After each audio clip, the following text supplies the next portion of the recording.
Hello all, welcome to EC Electronics. So in this video, we'll be discussing about the Routh harvest criteria. We'll be discussing what are the necessary conditions and also what is the sufficient condition for checking the Routh harvest criteria. It is a very important topic. Only if you know how to do this topic, how to form the Routh table, you can proceed to the root locus and all other topics. Okay. So we'll be discussing about the Routh harvest criteria, and also we'll be doing a small question on how to find the stability of a system using the Routh harvest criteria by using its characteristic equation. Okay, so let us study in detail about the Routh harvest criteria. In today's video, we are going to discuss about the Routh harvest criteria. So if you're preparing for control system examinations or any gate exams or any competitive examinations, this topic is very important. Okay, so this criteria is determining whether a given system is stable or not by examining its characteristic equation. Okay, so there are two conditions for the Routh harvest criteria. First one is the necessary condition, which we say by looking into the characteristic equation, and then there is a sufficient condition which we find after making the Routh table. Okay, so first let us talk about the necessary conditions. So if the characteristic equation of a given system is this: h of s equal to a0 s raised to m plus a1 s raised to m minus 1 up to am minus 1 s plus am equal to 0. Consider that this is your system's characteristic equation. Then, according to the necessary conditions of Routh harvest criteria, all coefficients of the system's characteristic equation, C means characteristic equation, should have same sign. So all the terms or all coefficients should be having same sign in the characteristic equation.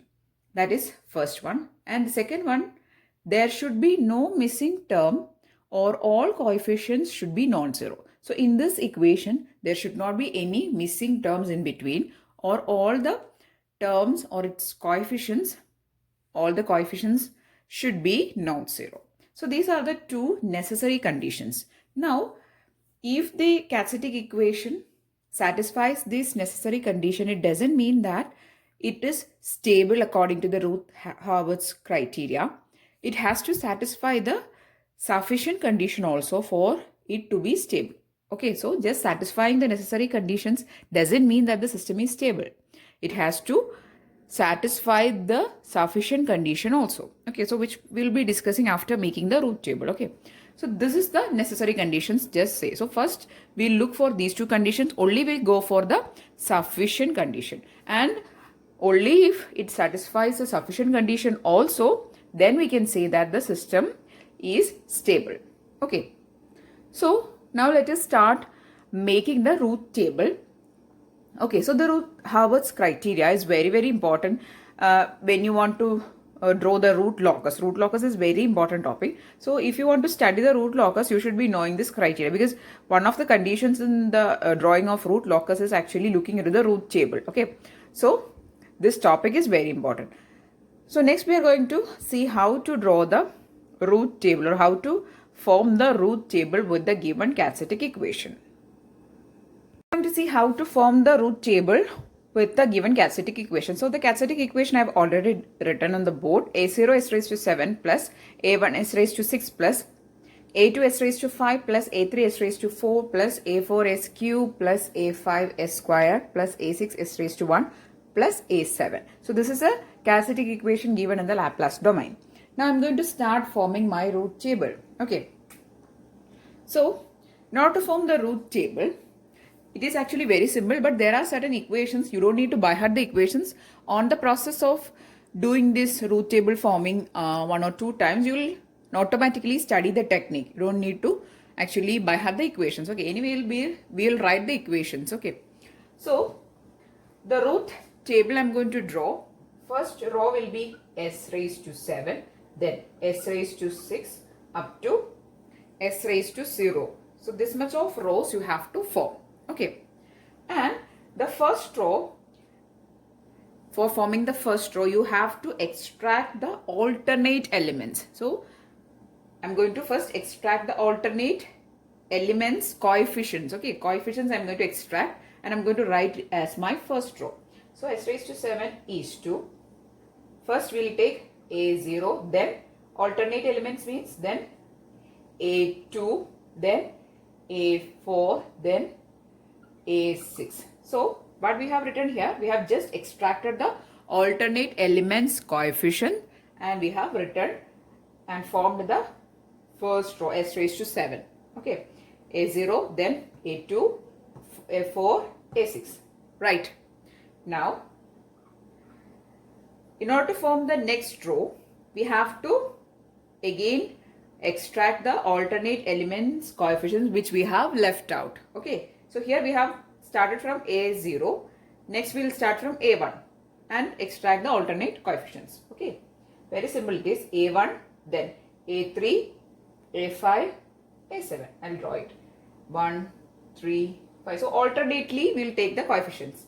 Here A1, A3, A5 and A7. Okay. So this much of rows, that is the first row and the second row, we can actually write from the given quadratic equation. Okay, so for jury's test, for its form, for its table also, we have written in the similar way. The first two rows we have extracted from the given quadratic equation. Here also we are doing the same thing. The first two rows we are writing from the equation, from the quadratic equation. But after the second row, we have to use some equations and we have to find the other rows and find the other elements. Okay, so this I will remove. So here what we have done, first we have extracted for forming this first row or s raised to 7th row. We have taken this A0 element, then alternate elements after this A0, A2, A4, A6. Then for next row we will start from A1, A3, A5, A7. Now I am going to form the row s raised to 7. Okay, first I will write the general elements, then I will tell you the equation. Okay, so sorry, not s raised to 7, it is s raised to 5. Okay, so the elements will be B1, B2 and B3. Here also, just like in the Judy's table, there will be one element less than the previous row. Okay, so it is B1, B2 and B3. Now, the equations for B1, B2 and B3 is, I'll write it here. Okay, the equation for B1 is A1, A2 minus A0, A3 by A1. Okay, then the equation for B2 is equal to A1, A4 minus A0, A5 by A1. Next, equation for B3 is missing. So, B3 is A1, A6 minus A0, A7 by A1. So, if you have written the equations, now let us look into these two rows, that how the equations are actually coming.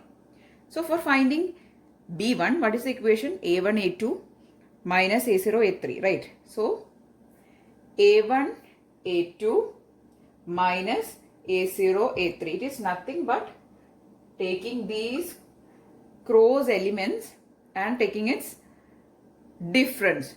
A1, A3 minus A0, A3 by A1. So, the denominator is actually common for all the three elements B1, B2 and B3. So, it is A1 only. See here, A1, A1, A1. So, this is how you are getting B1. Now, for finding B2, you have to take A1 into A4, right? A1, A4, then A0, A5, right? So, you have to take the product of A1, A4 and A0, A5. Then, for finding the value of B3, you have to take A1, A6 minus A0, A5. So, this cross multiplication and taking the difference is happening here, nothing else. Okay. I'll indicate with the help of arrows for you to understand. Okay. See, first A1, then A2. Then for B2 it is A1, A4. Then for B3 it is A1, A6. So these are the first elements. See here, A1, A2, A1, A4, A1, A6. Right. Then this next element will be A0, A3, A0, A5 and A0, A7. So this is happening here. Cross multiplication between the first two rows and taking the difference. And the denominator will be same, which is A1. So A1, A2. For finding B1, you have to take A1, A2 minus A0, A3. For finding B2, you have to take A1, A4 minus A0, A5. Right. Then for finding B3, A1, A6 minus A0, A7. Okay. So likewise, we are taking the cross product. That is, we are multiplying in the diagonal way and then we are taking the difference. Okay. I hope it is clear. So these are the equations. Also, please note it down. Then, now we are going to write the next row. Okay. I'll remove this equation. I hope you have noted it. Anyway, it is very easy. You don't need to by heart. Now we are going to form our next row, which is S raised to 4. Okay. S raised to 4 we are going to form, which is the next row. And the elements are C1, C2 and C3.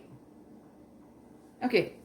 So the elements are C1, C2 and C3. And the equations for C1, C2 and C3 is, for finding C1 is equal to B1 A3 minus A1 B2 by B1.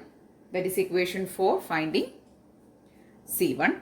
For finding C2, the equation is B1 A5 minus A1 B3. Here again nothing but cross multiplication and taking the difference is happening. Okay. Then for finding C3, it is B1 A7 minus 0 by B1. Now let us have a look into this rows which are above C1, C2 and C3, which is these two rows. Now we are going to make use of these two rows for forming C1, C2 and C3. So what is C1? It is B1 A3 minus A1 B2 by B1. Just like for the previous case, we have formed the equation in the similar way, only variables is different. Then for finding C2, the equation is B1 A5 minus A1 B3 by again B1.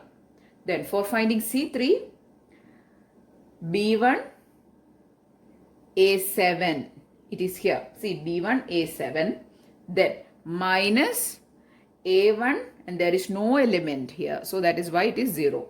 Why? Because A1 into 0, since there is no element here, we are taking A1 into 0. That's why we are getting this 0 by B1. Okay. So these are the equations. Again, we are taking the cross multiplication and cross multiplying and taking the difference. Here we are multiplying here this with this term, then this with this term, this with this term, and again minus A1 with B3 likewise. Okay, cross multiply and take the difference. Okay, so that's the equations for C1, C2 and C3. Now moving on to the next row, which will be C raised to 3, and the elements of C raised to 3 row are D1 and D2. Again, one element will be less than the previous row. So for all the odd rows, the element will be one less than the previous row. Here it is S raised to 3. So one element less than the previous row. And the equations for finding D1 and D2, I am directly writing D1 is equal to C1 B2 minus B1 C2 by C1. For D2, the equation is C1 B3 minus B1 C3 by C1. See, for finding D1, we are taking C1 B2 minus B1 C2 by C1. For D2, we are taking C1 B3 minus B1 C3 by by C1. Right? Very easy to study. Once you get the idea, it is very easy to study. Next row, S square or S raised to 2. The elements coming are E1 and E2. And the equations for E1 and E2 are, E1 equation is D1 C2 minus C1 D2 by D1. Then for E2, the equation is D1 C3 minus 0 by D1. Okay, again we are taking the Same way, D1 C2 minus C1 D2. D1 C3 minus C1, there is no term, so it is 0. Okay. I hope you understood. I hope by this time you have got the technique. Okay. So, next. There is only 2 more rows left. And the rows are S raised to 1 and S raised to 0, which I have already written it here. So, S raised to 1 row has one element F1 and S raised to 0 row has one element, I'll call it as G1. Okay. So, these are the two elements. And the equations for F1 is F1 equal to E1 D2 minus E2 D1 by E1. Then for G1, the equation is F1 E2 minus 0 by F1. Okay. So, these are the equations for finding F1 and G1. Okay, so this is how you form the Routh table. This is a very important topic. Why I am telling you? Because in order to draw the Routh locus and all, you require this Routh table. You require to look into this Routh table. And we have not yet discussed our sufficient condition, right? Which is a very important thing.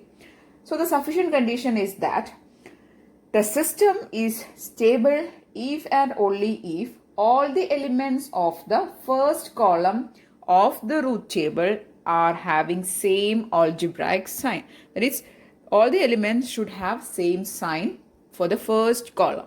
Okay.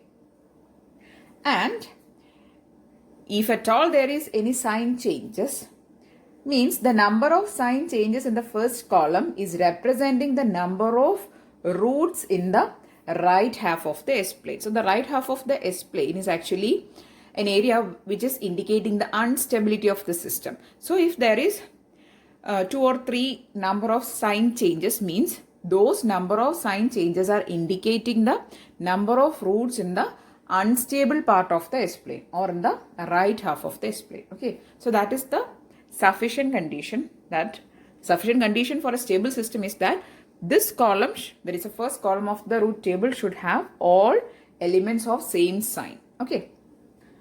So that's all about the Routh table and the sufficient condition. So we have discussed so far what are the 2 necessary conditions and what is the sufficient condition of Routh-Hurwitz criterion.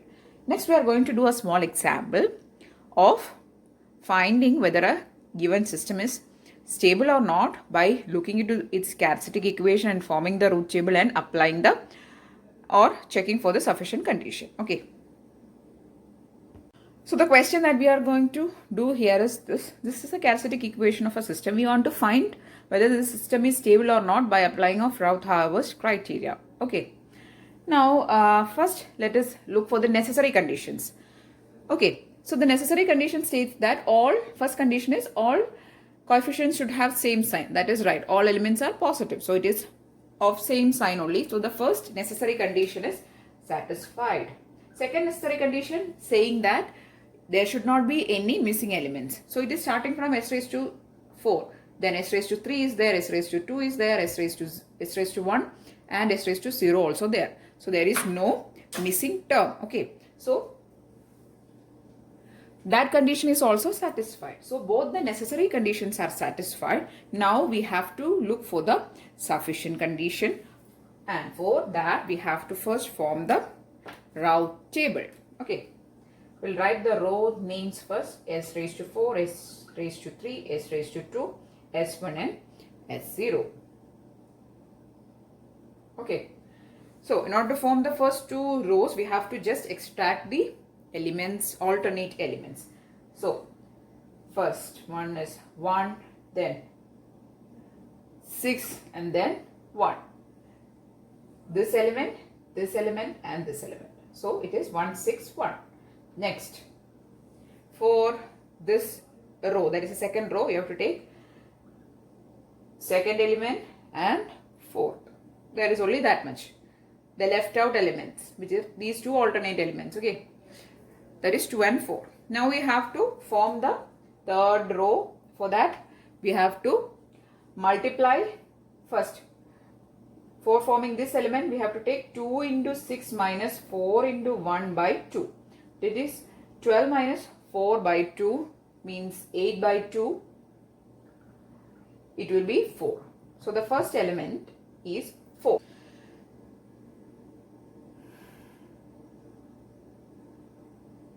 The second element, which is this element, we have to take 2 into 1 minus 1 into 0. That is 2 into 1 minus 1 into 0 by 2, which is 2 by 2, which is 1. Okay, so we have got the next element also. Now we have to find this element. For that we have to take 4 into 4. I'll write it here itself. Okay, 4 into 4 minus 2 into 1 by 4. Okay, so you'll get 16 minus 2, which is 12 by 4, right, which is 3.5. Sorry, it is 4 into 4 is 16. 16 minus 2 is 14. Yeah, 14 by, here you will get 14 by 4, which is 3.5 you will be getting as this element. Okay, then for finding this element you have to take here 3.5 into 1. I hope this is clear. Okay, so for finding 3.5 or this element, how we have found it is by taking 4 into 4 minus 2 into 1 by 4. So you will be getting 4 into 4, 16 minus 2, which is 14 by 4 is 3.5. I hope it is clear. Next, this element in order to find, we'll take 3.5 into 1. I'll write it here. Okay, 3.5 into 1 minus 4 into 0. There is no element. 4 into 0 by 3.5. So 3.5 by 3.5. This much is cancelled. You'll be getting 1. Okay. So this is your Routh table for this given question. For first row you have 161, then 2, 4 second row, 4, 1 third row. Third row, then next row is 3.5, then 1. So in order to check for the sufficient condition, we have to look for the first column. The first column is having all positive elements, so there is no sign change and it is indicating that the given system is stable. Okay, so we have checked for the necessary and the sufficient condition and we have found out that the given system is stable by using Routh-Hurwitz criterion. Okay, so that's all about the Routh-Hurwitz criterion, its necessary and sufficient conditions and forming of Routh table, and also we have done an example. Okay, so I'm really hoping you understood the topic, you understood how to form a table and how to check for the conditions. Okay, so if yes, please to give it a thumbs up and also share with your friends. A lot of people was actually asking me to do video on control system. So here it is, I'm going to do control system videos continuously now onwards. Okay, so if you want more videos, please do subscribe to the channel. Thanks for watching and keep on watching.